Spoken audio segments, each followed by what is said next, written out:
everyone, and welcome back to my channel, Tomcat Stitchery. I'm Whitney, and today I have another inspiration video for you. I'm kind of getting into a little bit of a groove here with my sewing workshop module makes on Tuesdays and then different various inspiration posts on Fridays. It really wasn't planned that way. This is just kind of the way it's kind of turned out.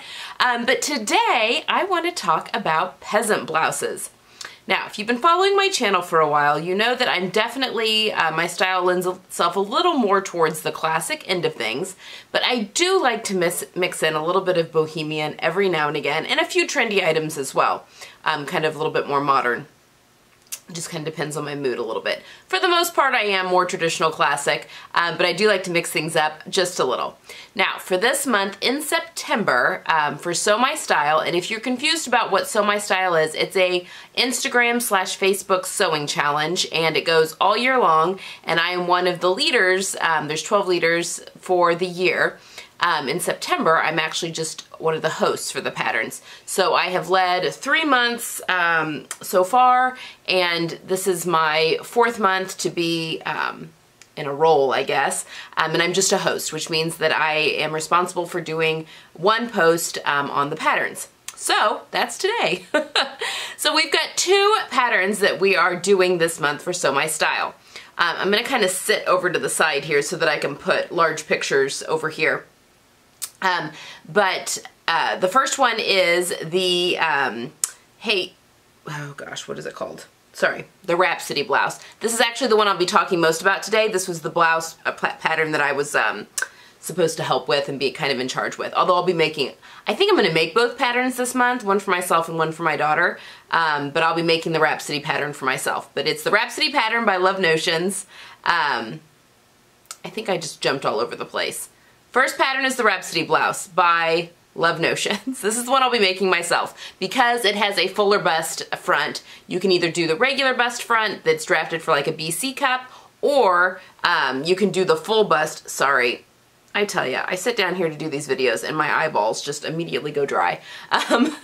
But the other one, it has a full bust front as well, so if you've got more than a 4-inch difference, which I'm right at a 4-inch difference, 4 inches and above I think it said, you can use the fuller bust front. So I'll be making that top for myself. And again, it's the one that I'm going to mostly be talking about today. And then the second one is Hey June Handmade. It is their Phoenix blouse, which I'll pop the line drawings here too. But it has a yoke, so it's a little different. It has a yoke, but it also comes in a sleeveless version or sleeved version. And if you go to either of those pattern websites, and again, all links will be down below, in addition to more information about Sew My Style if you're interested. All down in the description box right below. But there's a ton of inspiration posts of people that have actually made the actual patterns, and just some really beautiful things that people have done. So definitely go to both those websites and see what they've got there. Alright, so again, I probably will end up making both blouses, hopefully for this month, one for myself and one for my daughter. I'm sorry, my left eye gets really dry and then it won't blink. So I have like crazy left eye. Sorry about that. We like to keep it real here at Tomcat Stitchery. Anyway, I think I probably will make my daughter, I don't know if I'm going to do a sleeveless version where she can layer it. I'll probably end up doing one with sleeves, just because that's probably what she'd get most wear out of as we go into the fall and into winter months. But anyway, I'm mostly going to be talking about the Rhapsody Blouse, and then I'll touch a little bit on maybe some ideas for the other one at the very end. All right, so let's delve in. I was able to find a ton of inspiration things on Pinterest. I mean, if you just put in bohemian blouse street style or peasant blouse street style, you just get a whole host of things right away. So I have picked, let's see, 1, 2, 3, 4, 5, 6, 7, 8, 9, 10, 11 different pictures to kind of talk you through. And we'll also kind of talk about fabric as we are going along, just to kind of get your juices flowing, because again, these 2 tops are just fantastic blank slates, I feel like. They have some added details, but I think you could really sky's the limit on a lot of these. So let's start off with number 1. There is this just a cream colored blouse, but what I love about this is its simplicity. So I'm gonna make it larger. I'm looking down at them here on my screen too. Maybe. Okay, so what I love about this is its simplicity, but it also has some added detail. I love the ties on it. It has a little bit of a ruffle on the collar, which would be super easy to add. Oh my gosh, I'm so sorry. Super easy to add to the Rhapsody blouse. The Rhapsody blouse does have an option of ties, which I think you could either do fabric ties that kind of just dangle down just like this Inspiration blouse has, or you could do any kind of a trim or anything that you would like to use as well. But again, there's like a little bit of a ruffle that kind of goes along the top edge of the collar piece of this blouse, which would be extremely easy to make, or you could even use like a lacy trim. You know, the Victorian blouses, Victorian look blouses are very in right now as well. And I think you could almost kind of kill two birds with one stone a little bit with this. Now I think that they've used, I can't tell if these are all pin tucks on this top or if they've just used like a plissé fabric. Is that the one where it's in the tiny pleats? It's already pleated for you. Plissé. It's P-L-I-S-S-E. Plissé, I think. Type of fabric, which is a little bit more difficult to find. Although I feel like I saw something similar to that at Joann's at some point. But anyway, you could definitely do pin tucks if you wanted, or just let the fabric speak for itself, just to choose a gorgeous like silk or a gorgeous silk cotton blend if you wanted, a rayon if you wanted just something with a little bit of drape. Someone had a rayon voile, or rayon batiste maybe. It may have been Stone Mountain and Daughter, or Blackbird maybe this summer. I don't know. I can't remember now where I saw it. But something real lightweight. Because it's so voluminous, you could go a little more sheer and not have to worry about modesty, just because it hangs away from the body so much. Here at the end, I'm also going to talk about some styling options for this top as well, if you don't necessarily want to wear it blousey over things, although that's definitely how most of the models here have it worn. So, yeah. So I just loved this blouse kind of in its simplicity a little bit. Okay, next up is a big one. So for a couple of years now, embroidery has been huge on clothing. In fact, this top right here comes from Anthropologie. It's just been a very big, trendy item. I think that this would be so much fun to carry over into fall. I mean, you could definitely do hand embroidery on this. Now, with the abundance of embroidery that she has going on this top, that could get very time consuming. But if you love to sit in front of the TV with a project in your lap, perfect. Also, I think that sewing machines are becoming a little more cost effective. I haven't shopped for one in quite a while, but my Janome, which is actually straight behind my chair here, my home machine is also an embroidery machine. And to be honest, I've never really learned how to do this type of embroidery on it. Now, I've used it a lot for like, I did a lot of appliques and that kind of thing for like kids' clothes and baby clothes when my kids were smaller. And I also did do a ton of like monograms and that sort of thing. But the whole where you have a motif that continues on, you know, matching it up, I know there's a science there, that there's definitely a technique that I've just never played around with. Now, I am a member of Blueprint, and I'm pretty sure they've got quite a few machine embroidery classes on there, which I'm sure I could take if I wanted to figure that out, which honestly, looking at this top would be a lot of fun. Another thing that I love about this is she's got just the it looks like self-fabric ties that dangle down, but she's got the multicolored tassels on the end, which I absolutely love. I just think that that looks so cool with the brightly colored embroidery. So yeah, definite embroidery, yes. Another thing that would be fun for this is, now this could be embroidery that she's using here, or it could also be trim. And I got some silk ribbon from Sew Over It. It was kind of a consolation prize when I did their fabric box back at the beginning of the year, because they had run out of the fabric that I was supposed to get, and so it was late getting to me. So I got I think a meter of silk ribbon. It's really beautifully woven, and I kind of was wondering what the heck to do with it. But something like this would be amazing if you just put it right down the center. And of course she's got the V-neck there, but you could even do something else around, well, depending on how much trim you had, you could kind of do some stuff around the neck edge. you could do just some hand stitches around the neck edge to kind of tie in your colors. And again, this has some trim type ties that kind of dangle from it. And this I think would be gorgeous. You could, again, do any of the floatier fabrics, but I think when you're applying trim or applying embroidery, something a little crisper is nice, like a cotton voile or a cotton lawn, or even a chambray. If you wanted to do, if you like something a little stiffer, you could even go with like a chambray. Or if you could go like a tinsel, would be gorgeous. That's kind of drapey with a little bit more body. All gorgeous fabrics for that. All right, I have this one here. Now this is different in that it has a higher neck. I think this is an Anthropologie top that I pulled off Pinterest.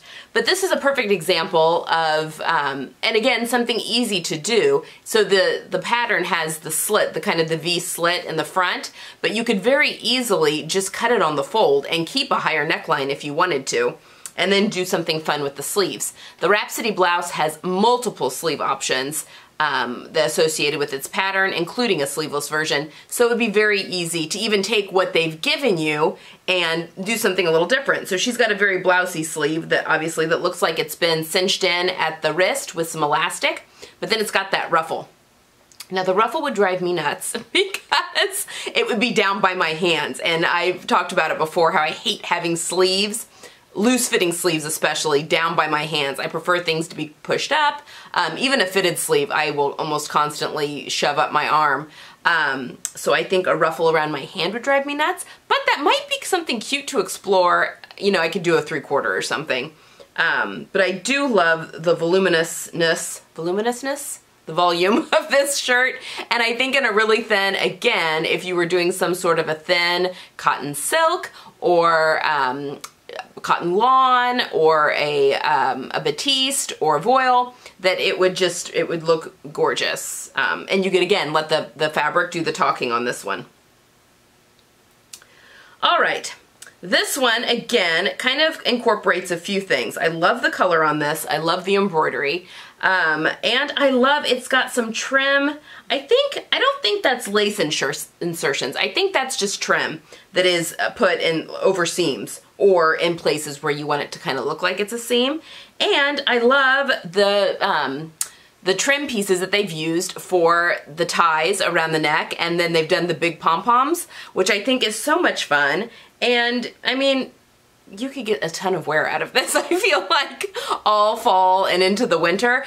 And if you did it in a bright color like this, it would be just a wonderful pop of color just to kind of bring you out of the slumps when the winter gets to that really, really gray part that I know is coming.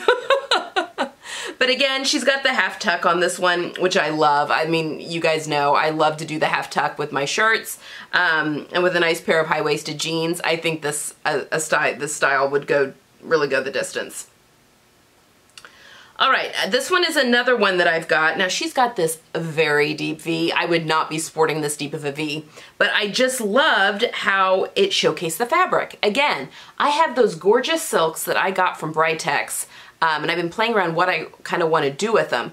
And I kind of thinking, I don't think I would make my first one in one of those because they're very pricey silks, but I think if I get the fit down and really, I mean, it's a very voluminous shirt. I don't know that fitting issues are going to be a huge concern, but if I decide I really like it on my person, I think that I might, maybe, cut into one of my brighter silks as just a real loose peasant blouse, because I think that, again, and we'll talk about styling a little bit more at the end, but I think that tucked into trousers or tucked into jeans, it looks amazing, or any high-waisted skirts, any of that stuff. I think it could get a lot of run. So we'll see about that. And if you're interested in my Britex fabric haul, I will pop a link up to that video up here. I got some silk when I was in San Francisco back in June, some really gorgeous pieces. All right, then here we have another one, again with the embroidery, and this one is very much embroidered. It almost looks like a cotton gauze, like a double gauze. I don't know how hard, though, embroidering double gauze would be. Maybe just a regular old gauze. Again, it's very voluminous, so I think you could get away with, although a gauze is pretty transparent, you may be better off with like a double gauze. Or even if you wanted to get kind of fancy, this would be gorgeous in like a silk noil, which is like a raw silk. And I think Blackbird Fabrics had a linen viscose noil that looked a lot like silk noil, but not as expensive. In fact, I've got some that I was kind of thought I would use for a jumpsuit. But something like that, where it almost has a little bit more of a texture, a little bit to the fabric, would be gorgeous. And I just, again, the embroidery. Once again, you could go with hand embroidery if that is your jam, or if you're more comfortable with just popping it on the machine. If you know how to do all that, then I'm jealous. I just need to take that, maybe a class on blueprint as soon as I have some time, because that might be a fun project to really dig into this winter when things get gloom. All right, next up, this one is a little bit more, I think the other one, the Hey June handmade Phoenix blouse, because it definitely has a yoke. But as you can see here, she has done trim insertion, so like lace insertion or the trim insertion. And I have never done this on a garment. I know, again, with the Victorian blouses that are very in right now, that's, I mean, like the delicate pin tucks, the lace insertions, it's a very much a heritage type sewing, you know, the heirloom sewing. I know if any of you get into the little girls' dresses with what's it called? The French word, the I'm not going to say the right word. Anyway, basically the lace inserts and stuff with the heirloom sewing. I got into smocking a little bit when my daughter was really young, but that's kind of the extent of my heirloom sewing. But I do have a couple of books, I think, that kind of go in more to the lace insertions, but I think this would be so cool with some trim. You wouldn't even have to use necessarily lace, although lace would be gorgeous. You could use some fun trim, and it's completely just the insertion because you can see her skin through the top up here. Or you could back it with fabric, but I just love this. And again, it looks like she's almost got a peplum, which cutting the shirt off at a certain point and then adding a gathered peplum basically to it would be a great way to mix up the pattern as well and give you more of this look.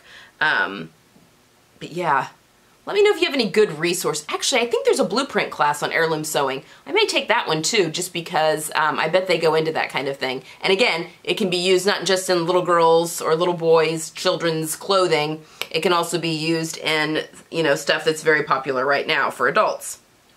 All right. Another thing that I had as possible inspiration was the ease at which you could turn this into a dress. So, like I'd mentioned with the previous top, this is an adorable little dress, but it would be so easy to pick a, I think it's a little bit more flattering if it's an above the waist, almost empire, almost, just a little above the natural waist, where you just cut the shirt off, and then you could add, this one looks like it's got tiers, basically just a couple of gathered rectangles and have like a little tiered look, and then you have like a peasant dress, which are very in right now, and you could make it out of anything with some drape, or if you like to have, if you really enjoy voluminous dresses and like them to stand away from your body a little bit more depending on your figure, you could definitely do it in a cotton lawn or something like that as well. I mean, this girl looks adorable. She's also probably very young, but I think that that's a very cute look. And even in the fall and winter with some tights and boots, a very wearable look. All right, to wrap this up, I wanted to talk a little bit about styling. One of the pictures that really grabbed me that I kind of love about these tops is this one. Now I mean, I'm not going to be walking around in really short cut-off jean shorts, so ignore that part of the picture. I would be more in jeans, or if I was in shorts, it'd be more like my white Dawn shorts. But what I really loved about this is that these peasant blouses, for the most part, tend to come with a lot of color. So you can either use a fun, bright print for your blouse, or if you're using something solid, you know, putting on the embroidery or the trim. I mean, it's just, again, a blank canvas for all sorts of creativity. But I love how she has this mixed with this clutch. I think that pattern mixing is so much fun, and this would be such an easy way, sorry, my voice is getting hoarse all of a sudden too, but such an easy way to pattern mix without having to go over the top, you know, without having to wear, you know, if you're not super comfortable with it, you know, wearing a pair of I don't know, striped pants with a floral shirt or whatever. It'd be a good way to dip your toe in and to kind of take baby steps towards some pattern mixing. But I love how the colors complement each other. I was just very drawn to this picture just from the clutch with the top. I just think that's just a gorgeous combo. And that clutch would be super easy to make too. It's very gypsy. And I think making that, you could even make your own fabric. I mean, it looks quilted. So you could use, you know, old ties, old silk scarves, all sorts of things to make a bag like that. Okay, and last little styling picture I've got, because again, a lot of these gals have been wearing, you know, tucked into shorts or jeans. I'm not into the super short shorts, but I do like the look with shorts. But most likely, as we're getting into the cooler weather, trousers and jeans are a little bit more kind of my jam at the moment. But I love this look tucked into the A-line shorter skirt. I think this would be adorable in the fall and winter with, again, added tights and some boots. She does have, it's a higher neck version, but again, super easy just to cut that front on the fold and not include that V, and you have a whole different other style blouse. But I think anything high-waisted with these real voluminous tops, it just looks really cute with them tucked in. That way, it doesn't look overpoweringly volume. But again, you could do just a little half tuck to kind of give the, you know, the asymmetric line for your eye to follow, so it's not so, you know, big top over skinny pants or big top over big pants. Unless you want to go for that look, then go for that look, definitely. It's definitely all about the wearer and what you're comfortable in. But those are just a couple of things that caught my eye that I wanted to share with you. All right, so that's what I've got for today. I hope that that was helpful. Again, September, it's the month with the two patterns that I mentioned, the Rhapsody Blouse and the Phoenix Blouse. And if you sign up for Sew My Style right now, and again, I'll have the link down in the description box, you get an email that has discount codes for those two patterns. It's free to do the Sew My Style. You just have to sign up for the newsletter. And then you get the discount codes for this month's patterns. And if you have the progress shots by the middle of the month, you're eligible for mid-month prizes. And if you just post a picture of yourself either in the Facebook group or on Instagram and tag the Sew My Style, again, all the rules are in the link that I'll pop down below, you are eligible for all sorts of really good end-of-month prizes. And then you're on the email list for the rest of the month. We're doing jean jackets in October, we're doing bags in November, and pajamas in December. So it's just a great way to get some discount codes for some really great patterns. And I find it's been a great way for me to discover new pattern companies that I wasn't necessarily familiar with before. So this is my first Love Notions pattern that I will be sewing, and I'm very excited about trying that. All right, I think that wraps it up for today. Next week, I've got the bottoms of my capsule that are coming at you. I'm going to talk about those two patterns that I'll be using. And I think next week I have a little fun collaboration that I'm doing with another vlogger. I can't say any more right now. Her name is Karina, and she's with Lifting Pins and Needles, and I will pop her Instagram handle right here, and her YouTube channel will be down below. She's a fellow vlogger. She is in Brazil right now, but a transplant in Brazil. I believe she's from Bolivia originally, and her husband's job has them living in Brazil at the moment, and she's got a cute little boy, and just a real great gal, and has a really fantastic channel. She does, you know, some tutorials, a lot of pattern hacking, all kinds of that kind of stuff. So anyway, we have a collaboration that we're going to be doing, and I think it will be going up next week, although I'm not entirely sure. We did a pattern test together, and we're kind of, it depends on when the pattern's released, but we're shooting for a release date of the pattern to the release of our videos, so I may be getting off schedule a little bit depending on when that pattern releases. You may next week get a Thursday video instead of a Friday video, although I'm still not sure completely yet, so you have that to look forward to. It'll be a surprise. Okay, so that's all I've got for today. Again, go check out Karina's account. She's a lovely sewing vlogger no matter what, just to add to your subscription list, because she's a lot of fun and does post regularly and all that. So, okay, that's all I've got for today. I hope you guys have a wonderful weekend, and I will see you on Tuesday. Bye!